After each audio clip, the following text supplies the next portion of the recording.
In this episode, Lawrence Whitaker tells us about all the new publications that will be coming to shops near you in 25-26. Welcome to the Mythras Matters podcast, Season 1, Episode 73. All good things come to those who wait.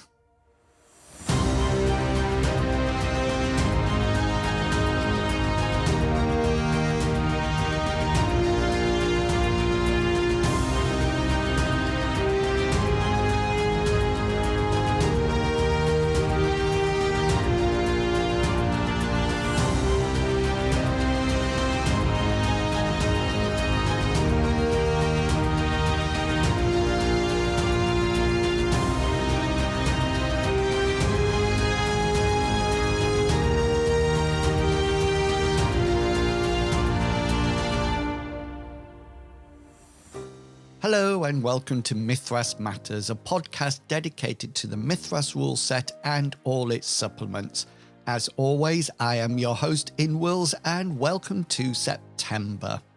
As the summer comes to an end and autumn is already stretching his frosty fingers across the early morning grass, I would like to take a bit of time to reflect on the targets I have set myself over the summer holidays. Although I have a range of targets, for example, I managed to run 5k in less than 35 minutes, yeah, speedy or what, I want to focus specifically on my RPG ones this episode. My first target actually created itself from people on the Discord. I noticed that some people were interested in playing Mythras but couldn't find a game, so I decided to offer to run sessions for new players. By the time this episode goes live, I will have GM'd for two groups of players, one group that was completely new to Mythras and another with some experience. Both games went really well and I enjoyed playing with new people. I've started another group of new players, so if you want to have a game, check out the Discord or send me a direct message. Hopefully I will be able to find some slots to continue to GM for all these groups, but I think I can successfully tick this target off as completed. After Mike discussed creating a sci-fi campaign in episode 71, and after several excellent chats on the Discord, I wanted to recreate my M-Space campaign. This has been going well, and although it's not finished yet, I've made a very good effort towards this target. I found that creating one aspect of the campaign has opened up several other ideas that I need to work on. For example, space travel, starports, and the company that patrolled the space lanes led to docking fees, money, and shopping, and even healthcare.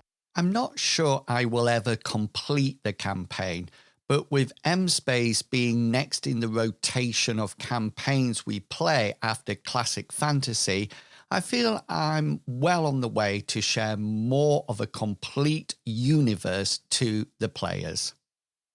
And my final target was to sort out my content creation. I felt that it lacked a routine, and so I sat down and set myself some realistic creation deadlines. I want to create a range of content but still not put too much pressure on myself.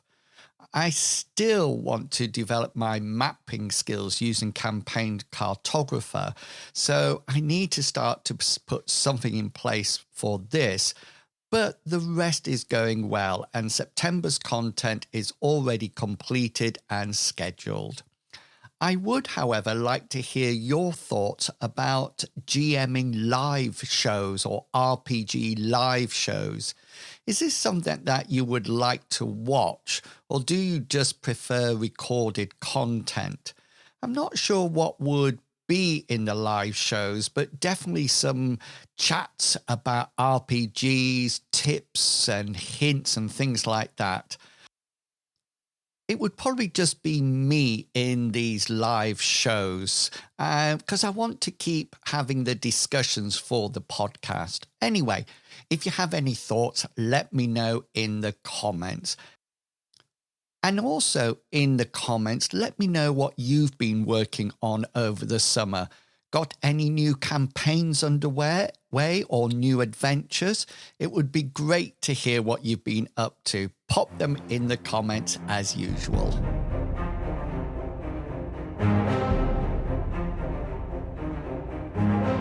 September has become a regular slot for Lawrence Whitaker, aka Loz, to join the podcast and share what publications we can look forward to for the rest of this year and into 2026.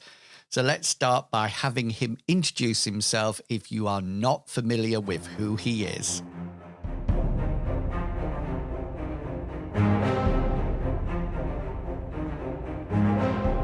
For those of you that don't know who I am, my name is Lawrence, which is shortened to Loz, and I'm the co-founder of the Design Mechanism. And occasionally Ian invites me onto Mythras Matters so I can talk about all the lovely things that we've got coming up.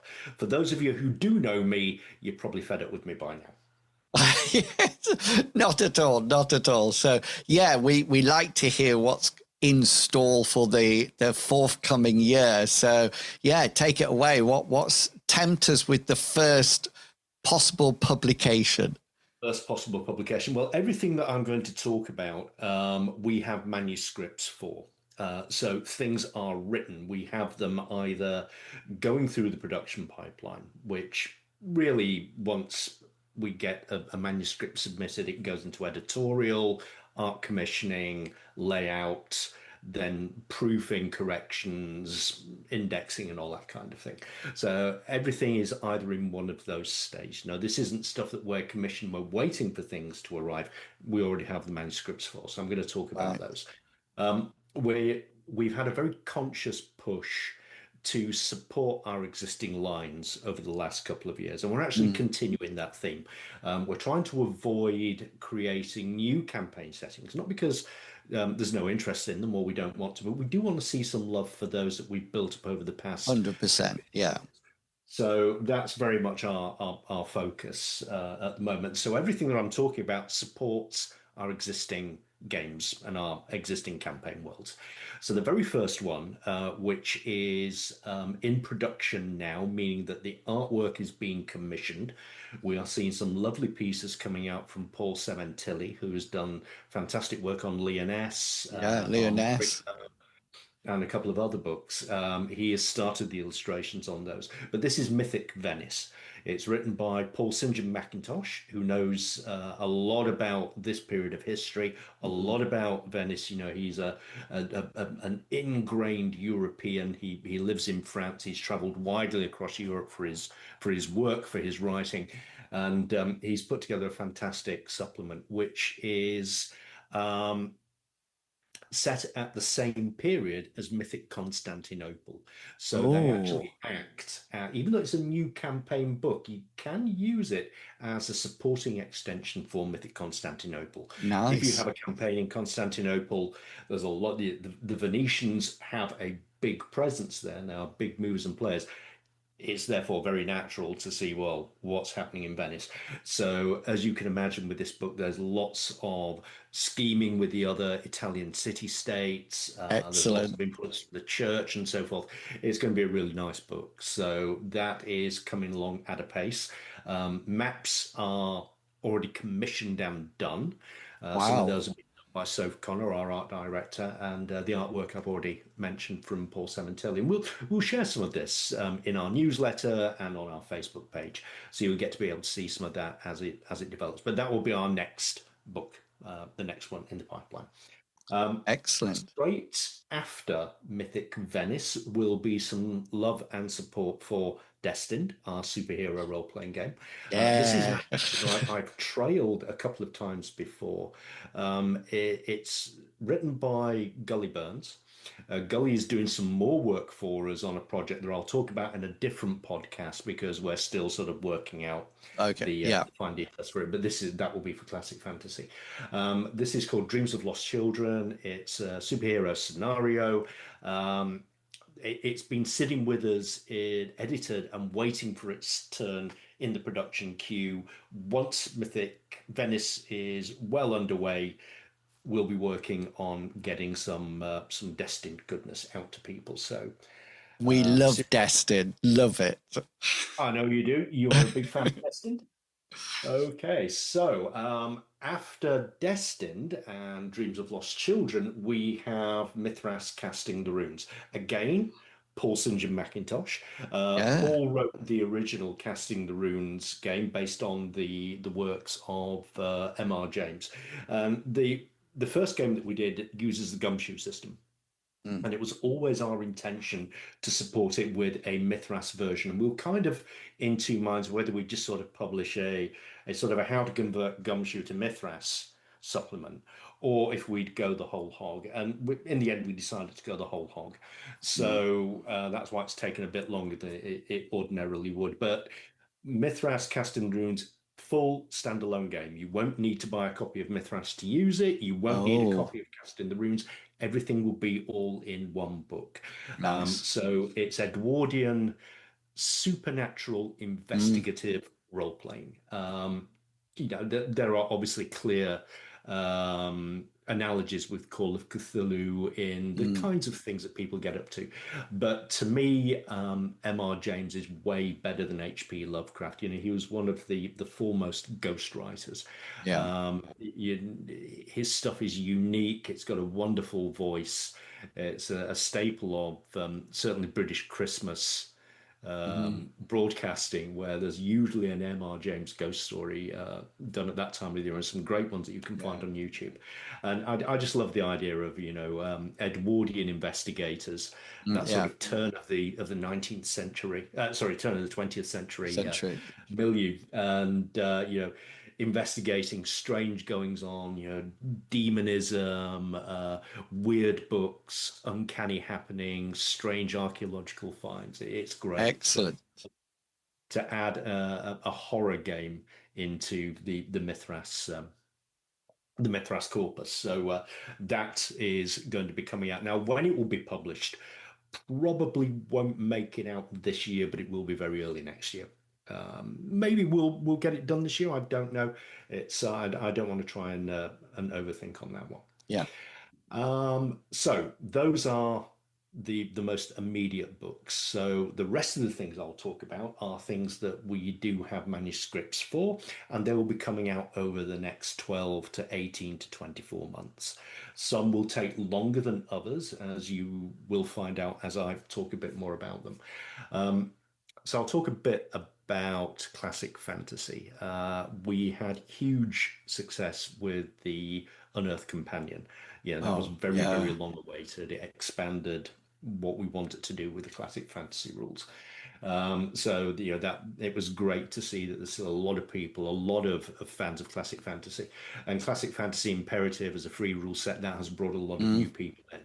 So we're going to produce a major campaign setting for classic fantasy, both imperative and the full core rules. And of course, you can use it with any Mithras publication, Yeah. really, if you Yeah. but it will be very sort of D&D-ish in flavour. And it's called Greymere. And this is Rodney Leary's homebrew campaign world that he spent a lot of time building, creating, detailing. And quite a lot of the early classic fantasy scenarios are set in Greymere. Mm. So we've already sort of set the scene for it. This will be a full campaign book which details all the different regions, the different races, the politics, religions, cults, gods, Wow. mythologies, all that stuff. Because it is such a big book, it will be a major release for 2025, 2026. It will be full color. We're going to go all out on the artwork. We're really going to pour a lot of love into this. The manuscript is done. It's going through art assignment now. And because it is a big book and because we are going full color with it, then there's going to be a lot of time getting that artwork together. Mm. It's been project managed by Brian Pivick, who is our managing editor for the whole Mythras line, Yeah. and he's worked really hard with Rod to get Greymere into shape, and it's now ready and set to go. So we're having a lot of discussion with the artists, the cartographers. The whole project team is pulling together on this one, so that's really exciting. That's going to be Nice. fantastic. All right, so that's some classic fantasy stuff. Let's hop back to the mythic line. And I'm kind of going through these in what I think will be the order of publication, but Oh, not yes. as you know, with TDM, things can shuffle around all over the place. So take some of these with a pinch of salt in terms of the Pinch of order they're salt. coming. Yeah. Absolutely. So, Mythic Britain, something that I've written. I wrote Yay. this piece about 3 years ago, and I wrote it as a virtual Gen Con scenario, and I've run it a couple of times. It's been through a couple of incarnations. I kind of got stalled with how to finish it. I called on some help to do that. So it's actually a joint effort, but it started out with me coming up with the idea and writing the bulk of it. And then I actually called another writer and say, look, help me finish this off. And I'm not happy with certain things. Do a bit of script doctoring on this for me. Nice. And Julian has done a fantastic job on that. He's brought to life some things that I was struggling with, shown me how to kind of wrap it up in a neat way, gone over some of the more problematic areas and shown and strengthened them. So I'm now happy with where it is. It's a standalone scenario, but it fits in with the overall Mythic Britain campaign. It's hunting for one of the 13 treasures of Britain. It involves Ooh. Merlin and magic and Saxons and battles, and also is based on some of the mythology that you can find in the Anglo-Saxon Chronicle. Its title is Carbad na Tain. Ooh. I'm not going to tell you what that translates to. You can go off and Google it or put it in Yeah. the chat and find out what that really translates to, and that might give you an idea about what it's about.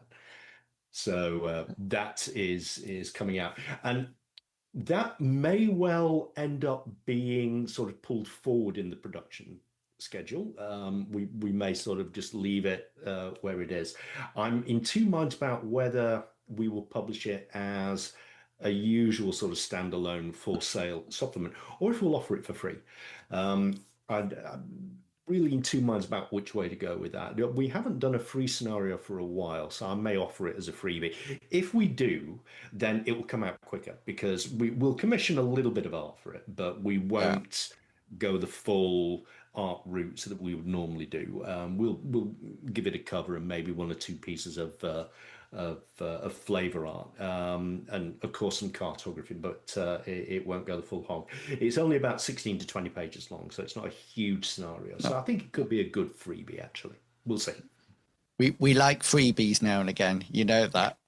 Who doesn't? Who doesn't? It's always good. It feels good to us to give something away as well, and not something that we feel is just something that we've thrown together and it can be thrown. But yeah, something of value that people can use. Value, yeah. So still on the mythics, and this is another scenario, and this one is very exciting, and this is the first scenario that we will be publishing for Mythic Babylon, and Oh, it's called The Hollow of Annalida.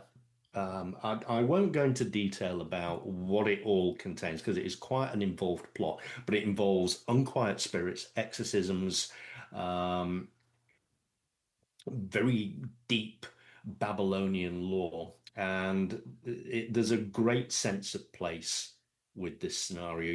The author really has captured that feel of mythic Babylon and the great work that Chris Gilmore and Paul Mitchin have put into creating the source book. And I did let Chris take a look at this scenario, and he's given it a very, very huge thumbs up and said, this is brilliant. More of this sort of stuff, please. excellent. So there will be a scenario coming and hopefully more. Who's created that then? Who's written it? Oh, now you're asking me that question. A tough question. We'll put it in the show notes if it doesn't come. Just bear with me. I really prepare more for this kind of thing and have all these authors. Austin Conrad. Austin, yeah.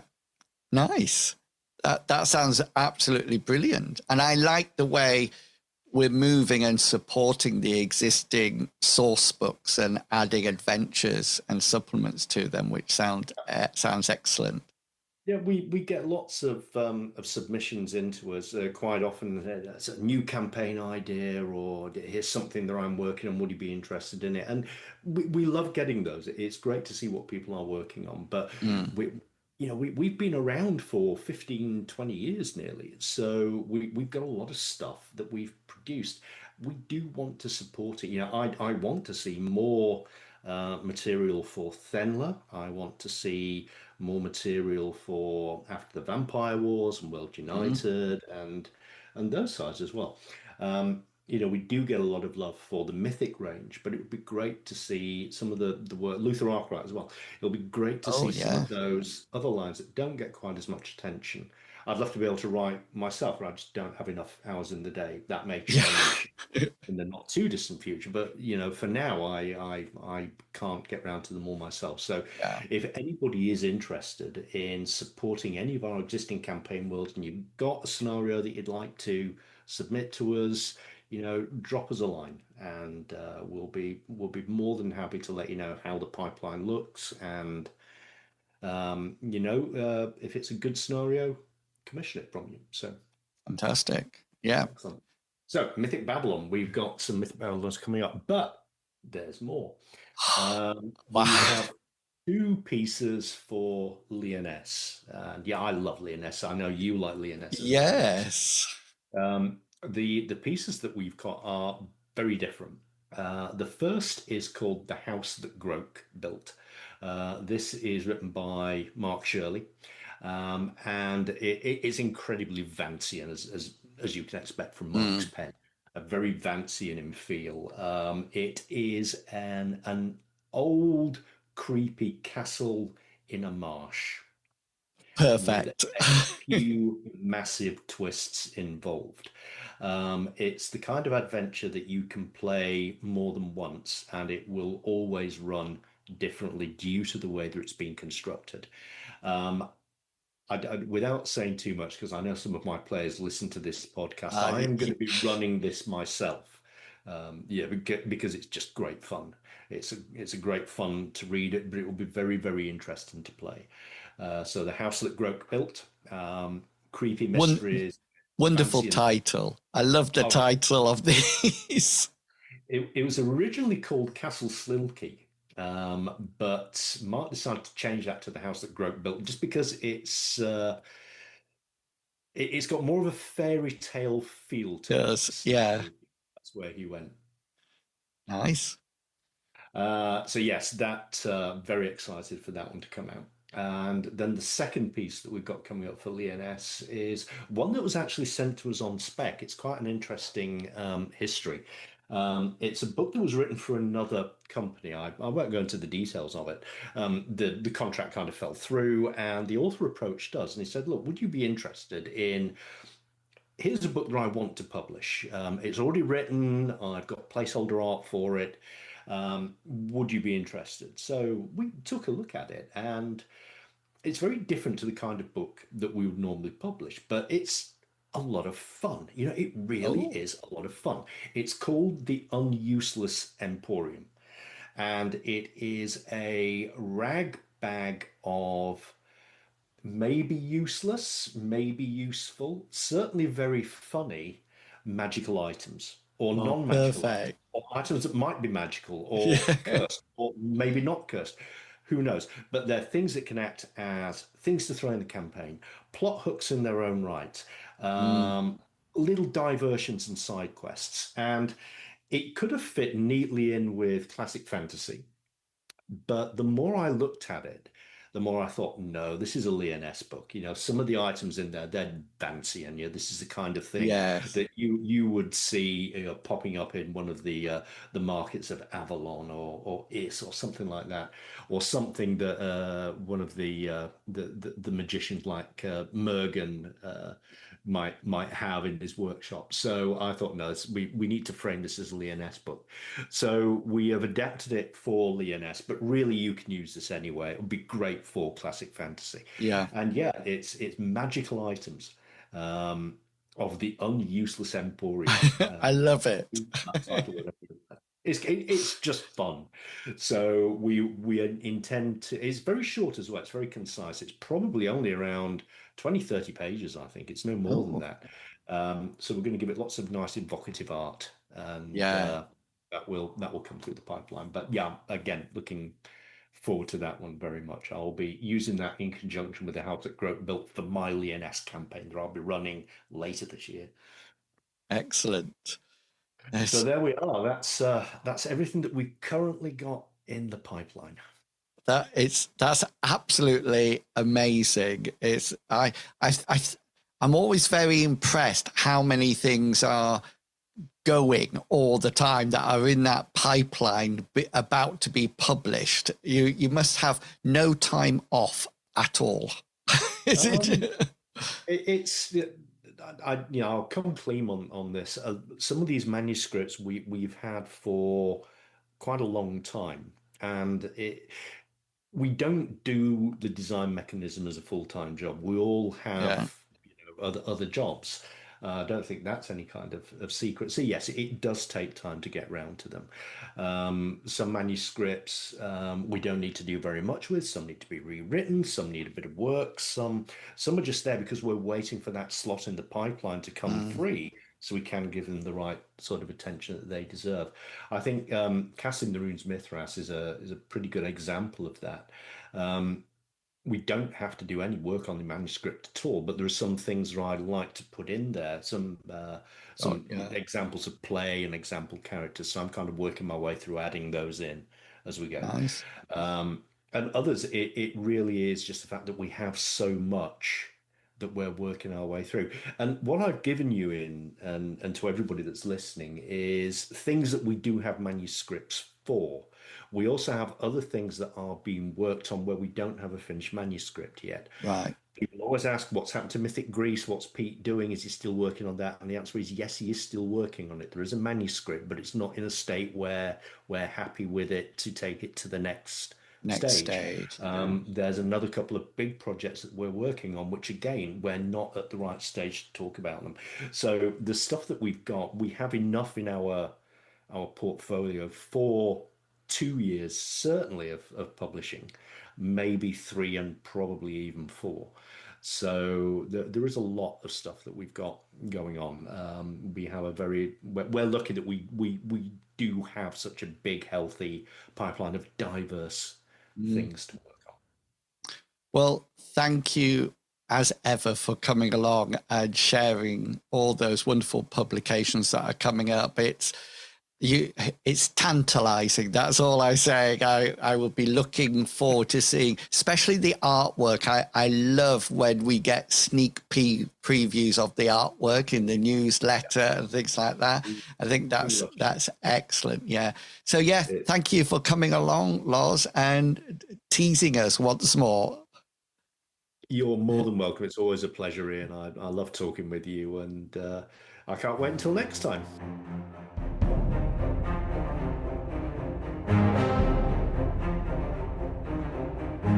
So many exciting publications are coming out. Let me know in the comments what you are especially looking forward to.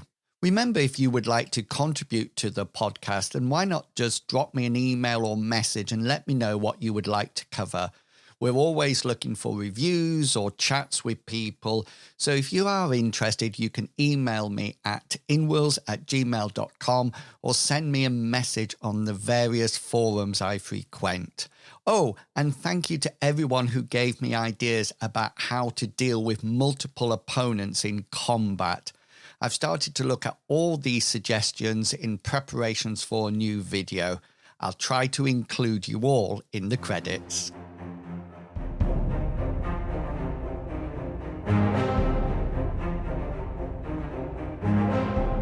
And that's it. Another episode of Mythras Matters completed. Don't forget you can check out all my content by following my YouTube channel and the campaign areas on World Anvil. And if you're looking for a Mythras adventure or encounter, then do check out my digital RPG shop on my Ko-fi page. Links in the show notes. I really appreciate your support, and do check out the Discord and the Tapper Talk forums, where there are some excellent people sharing their ideas within discussions. So until next time, have a great month of gaming, and I will chat to you all in October. Until then, I hope all your opposed rolls succeed and provide you with a well-deserved special. Thanks for listening, everyone. See ya. Bye.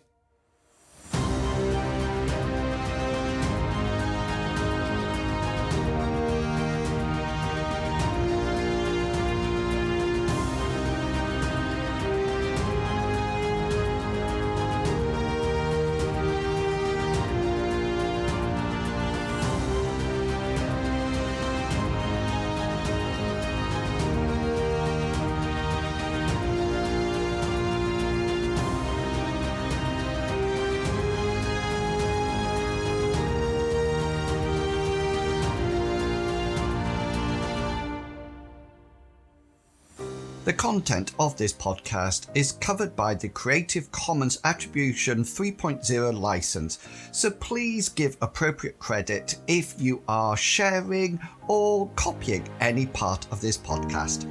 Thank you.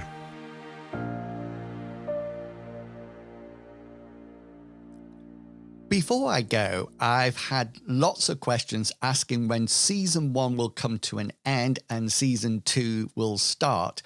Well, my plan was to do 100 episodes and then change to Season 2. Maybe we need some sort of celebration when the podcast reaches 100 episodes.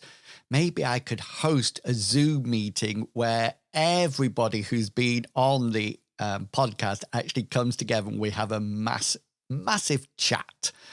Yes, that would take some organising. Oh, and just if you're interested, episode 1 of the podcast now has 1,669 downloads. Fantastic. I'm off now. See ya.